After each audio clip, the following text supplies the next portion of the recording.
Hello,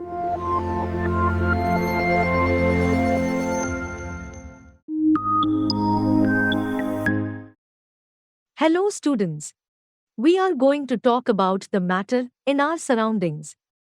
When talking about the matter in our surroundings, firstly, we have to focus on its interaction, right? So, to introduce you to the matter in our surroundings, we should first know what is matter. So, let us discuss what is matter. So, matter. Anything that has mass and occupies space is called matter. For example, the living organisms which we see around us. Moreover, the non-living things that are around us are considered the matter. So, anything and everything that is around us is the matter. So, how can we define matter? Matter is anything that occupies space and has mass. Do you think that modern science made us aware of the concept of matter? Actually, no. It was defined as tattva by Indian philosophers much earlier. According to them, each and everything present around us, including ourselves, comprises five resident things called Panch Tattva, which are air, sky, earth, fire, and water. After knowing about the history, let us study the classification of matter. The matter is classified in two ways. One is by means of physical property, another is by means of chemical property. Now, when I say classification based on physical properties, it is categorized as different states of matter. So, there are five states of matter. These are solid, liquid, gas, and the two other states of matter, discovered much later, are plasma state and Bose-Einstein condensate.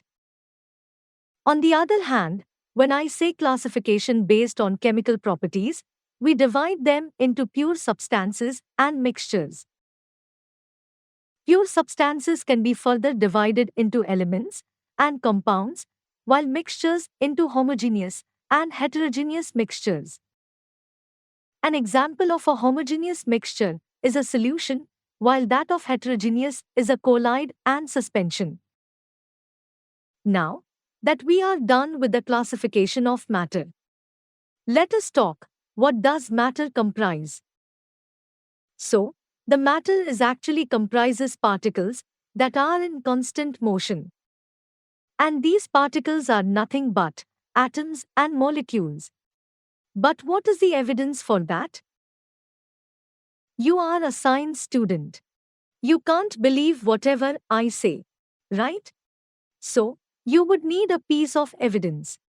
So, we can have the evidence for the same from two simple experiments. What are those? Diffusion and Brownian movement. So, the first experiment we have is ink diffusing in water. So, this is only possible if it is made of tiny particles that can actually move. Now, let us talk about the Brownian movement. It was explained to us by Robert Brown in 1927. Actually, he saw that small pollen grains were suspended over the water body.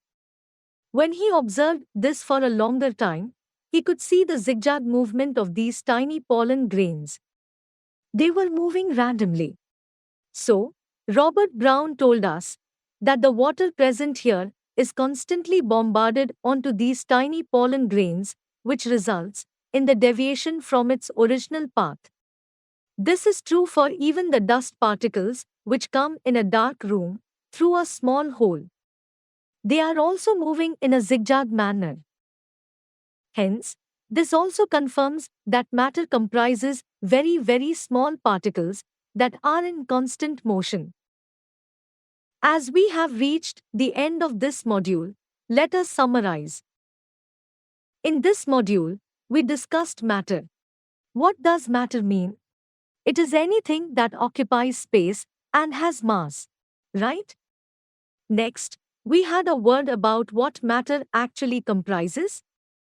It is nothing but tiny particles that are in constant motion. That is all within this module. Thank you.